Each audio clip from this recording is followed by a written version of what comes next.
त्यो सरिसकेछ यहीभन्दा पाता है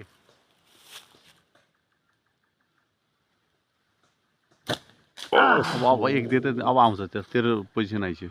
कस्तो लक होला त यार त्यसको यो मुझे जन्नी दोकमा आउँदिर जाँदा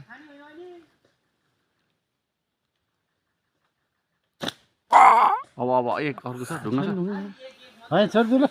यहाँ मुझे अब त्यो लाइन आइसक्यो है अहिले आइसक्यो कि अब मार्ने मुझे कालिस नखाने यसैलाई मार्ने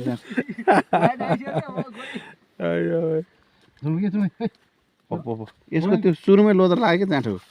यही मार्नु छ नि कालिसमा सकित त्यो ठुलै हान्न ठुलै हान हो त्यो त्यो त्यो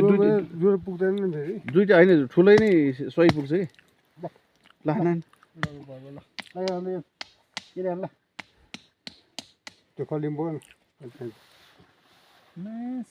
के हो त त्यो ल ल ल अब दुई चाहिँ स्योर है ल 1 2 3 होइन भन्छ हो त्यो हो पुच्छरमा हानेछ अनि छले छले छले चल चल हान ल पछि 50 ढुङ्गा ठ्याट्टै यो ढुङ्गा त उड्छ त्यहाँ पुग्दा अब हान हान एक हान हेर 100 राउन्ड हान्नेलाई से अरे मैले 100 चोटि पनि झारे त्यहाँ उसको रुखमा त्यत्रो टाढा थियो ल फ्याट्टै अब एक हान त ठ्याक्कै त्यो लौरोल त